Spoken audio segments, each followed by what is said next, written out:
சேலம் மாநகர பகுதியில் அமைந்துள்ளது காந்தி விளையாட்டு மைதானம். 1970ஆம் ஆண்டில் கட்டப்பட்ட இந்த விளையாட்டு மைதானத்தில் வெளி மற்றும் உள் விளையாட்டு அரங்கங்கள் அமைந்துள்ளது. சேலத்தில் லேசான மழை பெய்தாலும் இங்கு குளம் போல் நீர் தேங்கி காட்சியளிக்கும் நிலையே காணப்படுகிறது. இதனால் விளையாட்டு வீரர்கள் இங்கு சரிவர பயிற்சி மேற்கொள்ள முடிவதில்லை என்ற குற்றச்சாட்டு எழுந்துள்ளது.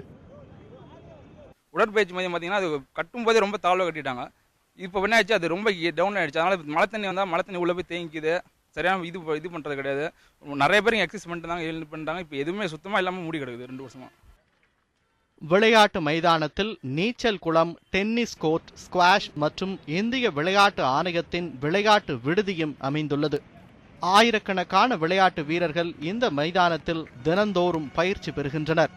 அதே நேரத்தில் ஏராளமான மக்கள் நடைப்பயிற்சியும் மேற்கொள்வதால் அவர்களுக்கு தனி நடைபாதை அமைத்து தர வேண்டும் என்ற கோரிக்கையும் எழுந்துள்ளது.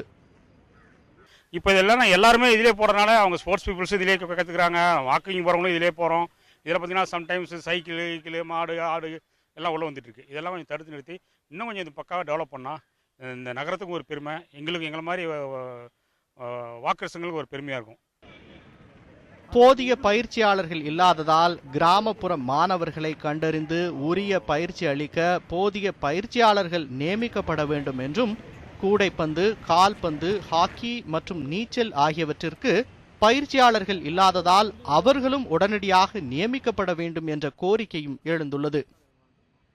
இந்த கிரவுண்ட் வந்து ஒரு சிந்தட்டிக் கோர்ட்டு, ஒரு நல்ல ஜிம்மு, ஒரு இண்டோர் கோர்ட்டை சீக்கிரமாக இண்டோர் கோர்ட்டை பார்த்தீங்கன்னா ஒரு 4-5 வருஷமாக ரெடி பண்ணிட்டு இருக்கிறாங்க. ஒரு 5-6 வருஷமாக, இப்போ 10 வருஷமாக சொல்லலாம். இன்னும் வந்து ரெடி ஆகல. இண்டோர்லன்னு ஒரு கேம் கூட நடத்த முடியதில்லை. இதெல்லாம் கொஞ்சம் குயிக்காக இது பண்ணி இந்த சேலத்தில் இருக்கக்கூடிய மாணவர்கள் வந்து ஃப்யூச்சரில் வந்து நிறையா department, railway services, air force, customs, இந்த மாதிரி டிபார்ட்மெண்ட்லாம் ரெக்யூர்மெண்ட் கொடுத்துருக்காங்க. அதில் போய் சேரக்கூடிய தகுதியை இந்த கிரவுண்டை வச்சு அவங்களுக்கு உருவாக்கி ஃப்யூச்சரில் வந்து அவங்களுக்கு வேலைவாய்ப்பு உருவாக்கி கொடுத்து அவங்க பண்ண நல்லாயிருக்கும். பகல் நேரங்களில் இங்கு வரும் வெளிநபர்கள் இங்கு படுத்து உறங்கும் நிலையும் காணப்படுவதால் கூடுதல் பாதுகாப்பு, பராமரிப்பு ஆகியவை தேவை என்றும் வலியுறுத்துகின்றனர் சேலம் வாசிகள்.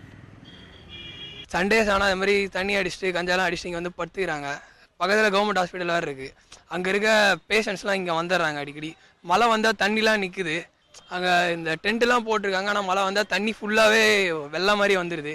அதனால் சரியான ஃபெசிலிட்டிஸ்லாம் எதுவுமே கிடைக்கல. நான் ஏதாச்சும் கவர்மெண்ட்ஸ் எதாவது பண்ணால் பரவாயில்ல. ரொம்ப நாளாக இந்த ஸ்டேடியம் இருக்குது.